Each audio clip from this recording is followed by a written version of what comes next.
Hey there everybody, my name's Dodge Gaming and today we are going to be doing a spotlight on one of my favourite games of 2016. I'm sitting at a strong 30 hours on it right now. I finished it 1.5 times and it's not going to be the final time either.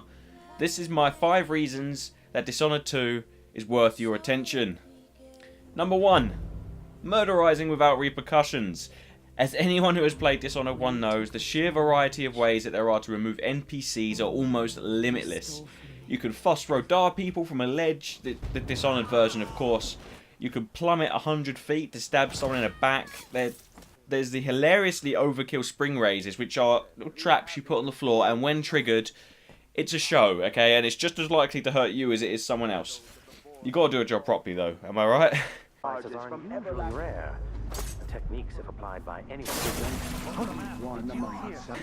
You can shoot them in the face with a pistol or a crossbow, depending on your fancy. There's various different bolts you can get for crossbows: sleep darts, normal darts, screeching darts, stinging darts, and incendiary darts. To all the faithful in our society.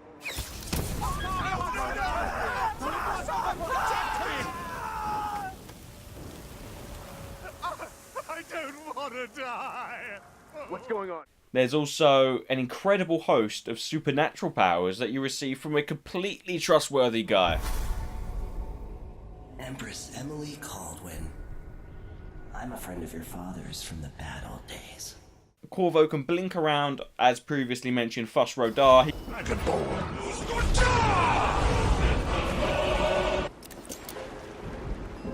He can possess people into doing his bidding, like he actually goes into them, which creates hilariously stupid or ingenious deaths. Force walking someone into a wall of light is an absolute must.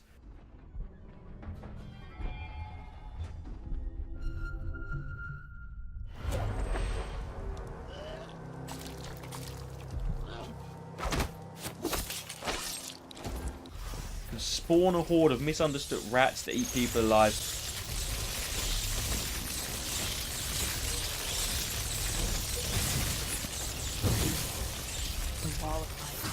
From the time of the rat plague. These powers in combination can create amazing or ridiculous strings of kills depending on your point of view, and many YouTubers far more skilled than I have dedicated their time to killing as many people as quickly as possible, faster than you can say Corvo Etano.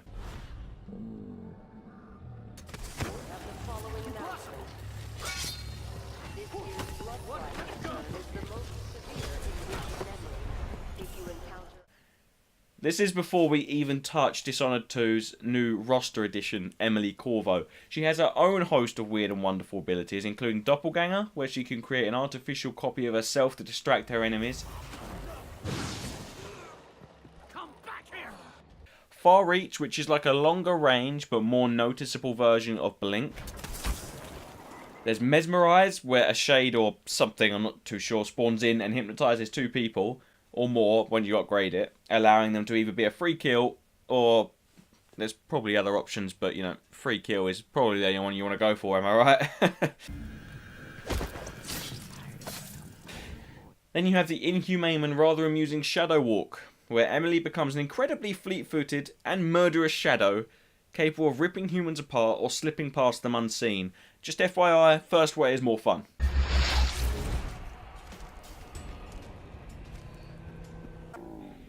Last, but my personal favourite, is Domino, an ability that allows Emily to link multiple enemies together so that they can all suffer the same fate. Just picture the scene. 3 men patrolling a rooftop, you link them all from your perch that they somehow haven't seen, then slide kick one of them over the edge, he falls 50 feet and his buddies share the same fate. Albeit without the fall, just a lot of fatal injuries. Same goes for lopping off their heads, putting them to sleep, setting a pack of rats on them, or you know, anything that strikes your fancy quite clearly.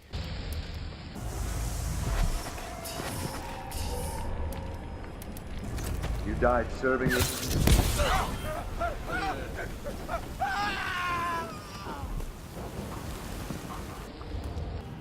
Number 2. Now, Dishonored 2 has 2 ways to play. No, wait, I think it has 3 ways. No, 4 ways to play. Actually, you know what? Let me just say what I'm going to say. The original Dishonored got a lot of post-release credit for its unprecedented but refreshing perception of sandbox missions. Not technically open world, but no limits as to how you approach the mission or task at hand. You could kill everyone, not kill a single human being, including your actual assassination targets. Half and half, whatever you fancied. Dishonored 2 takes that concept and opens it up to extraordinary heights, not only giving you larger levels, but also giving you the traditional kooky methods to remove your targets from play, multiple difficulties, improved AI, the options to stealth or not, and even giving you options like removing your HUD entirely, or playing without your super awesome, dark, and totally trustworthy powers. That's right, Dishonored 2 essentially gives you the option to turn it into a standard stealth game. No teleporting, no monstrous shadows, no seeing through walls, and all the rest. Right at the start of the game, you can turn down the option to gain these powers, basically making the game 10 times harder than normal. Combining this with the 2 characters you can play with different dialogue, world-related speech and conversations, Bethesda added a very generous New Game Plus for after you finish it once, allowing you to pick either Corvo or Emily again, but gaining all the ability points from the playthrough you decide to piggyback on, and also getting access to the entire pool of powers from either protagonist, meaning you can combine Corvo's Blink with Emily's Domino back with Corvo's Possession. This is an example, you can do whatever the fuck you want really. All of this makes for one of the most compelling gameplay arcs that 2016, the whole stealth genre, and most other single player games can't even come close to achieving. Along with this, post writing this script, Arcane Studios and Bethesda, I'm not sure if Bethesda was involved in this one, I will find out post editing. They have now added the option to mission select and custom difficulties, meaning you can do what you want when you want. So your custom difficulties allow things like how easy your enemies will spot you, how many enemies are likely to attack you at once, just all sorts of stuff. There was a special thing called Ironclad where it's permadeath. You can turn permadeath on basically. So if you die, you're dead. That's it. There's no save games, no load games. You have one chance and that's it, which I'm sure is going to please the hardcore gamers out there. And the mission select is what it is. You can select any mission from the game, go back and play it how you want, which is terrific. It was missing at launch, but now they've included it. It's great post-release support from the devs. Number 3 is the story. Often single-player games with brilliant mechanics can offer subpar scripts, voice acting, plot, or any and all of the above, all at once. A few examples come to mind, like a couple of the Assassin's Creed games and their unnecessarily complex story arcs, Quantum Break with its dodgy ass scripts, Dragon Age Inquisition with its awful side quests, and a few other games besides. Dishonored 2 looks at this risk and promptly proceeds to skydive it off a roof, offering one of the most compelling single player plots I've had the pleasure of experiencing. All these years later, am I the ruler my mother wanted me to be? With its memorable characters, potential twists, no spoilers, don't worry, great voice acting, likeable protagonists, understated but poignant script, it all adds up for a very fulfilling experience, nicely spread over 20 odd hours depending on how you're playing, and it encourages you to read all of the extra backstory and the lore that you can find scattered in each wonderfully crafted level. We thank you, Your Grace. Save your thanks. For now, I give you the greatest gift of all. Family. I present the lost sister of Jessamine Caldwell. The love Bethesda have for this series and its fans is obvious every time a character says something, or you realise what's really going on in the disturbing world of Dishonored.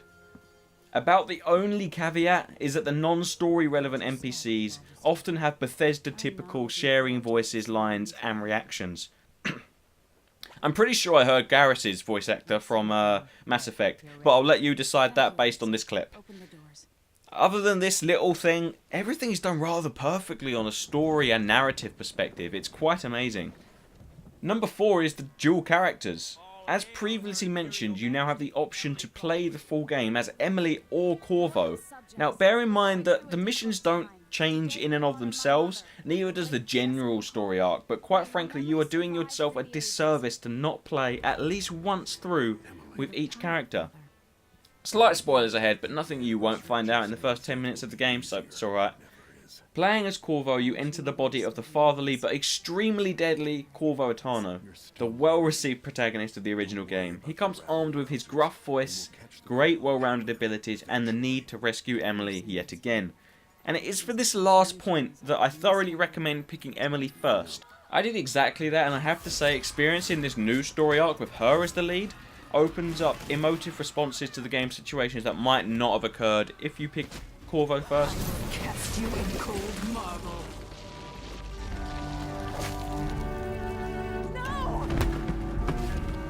That's not to say that Emily's the best way of playing the game, but it feels a shame to commit yourself to rescuing Emily again, when Emily herself makes an incredibly spurring heroine. The Hound Pit's pub. I can't believe it, but I actually miss those times. Playing as either characters though, you will get a great game in your hands where the personalities of these characters are really allowed to shine. Playing through as both, you will notice that differences in dialogue, in-game scenery like wanted posters and the like, and slightly different cutscenes. Basically, you need to play through it as many times as possible, is what I'm saying. And number 5 is something that I dithered over. I thought about going into the level designs, and I thought about going into some other things, but instead, we're going to go on about the villain. Number 5 is the villain. Something that doesn't usually get covered in game reviews is the antagonist. Lots of games can build up a big ending, only to have the final boss fall flat. Whether it's due to easy mechanics or stupidly hard mechanics. Not enough backstory, the gaming god complex, like your character's now so strong that the boss doesn't stand a chance. Or just poor voice acting and direction. Thankfully, none of this is present in Dishonored 2. Delilah Copperspoon. Now, I am guilty of not having finished Dishonored 1 or its DLCs, and I understand that she was pretty important in the DLCs at least, but I will only be talking about her appearance in Dishonored 2. What a wonderful antagonist. Bethesda or Arcane Studios, I'm realising now how many times I've said Bethesda, have really done themselves proud with her. Great voice acting and great direction are the first 2 steps to be her being close to the best thing in this game. At the time of her death, I wasn't ready to make myself known to you, and I was forced to leave Dunwall. But now I'm home.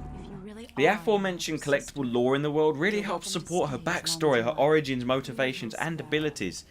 To the point where you can empathise with her motives. You know her, approaching as well as you know yourself. My father's promise, whispered in secret so many years ago, is now fulfilled. Watch your tongue. Emily Caldwin is the daughter of Empress Jessamine Caldwin.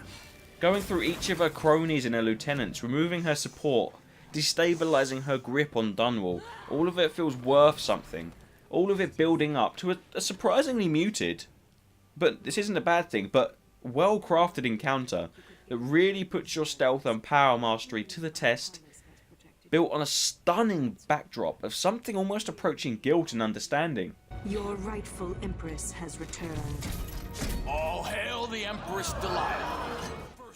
There are not many games of this standard that manage to pull off such a deep and confused antagonist, making them seem pure evil but also completely relatable and real as someone technically immortal can be anyway.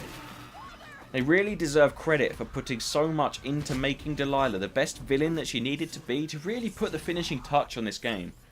Unfortunately, I can't say anything about her herself, like her final encounter or any of her encounters, without ruining the overall story, but you really need to experience this for yourself. Well, there you have it, my 5 reasons as to why you shouldn't miss out on one of the best single-player experiences that 2016 had to offer. If you think I missed anything, or even if you disagree entirely with my views, I would love to talk to you lovely people down in the comments about this game. I'm hoping to have another feature out on the BioShock Remastered soon-ish, but other than that, let me know if there's any other games that deserve my attention. Otherwise, for now, I've been Dodge Gaming. Subscribe if you enjoyed the video, like if you loved it, and thank you all so much for watching. I will see you guys next time. Peace! To yourself. She looked at me and this is what she said. Oh, there ain't no rest for the wicked. Money don't grow on trees. I got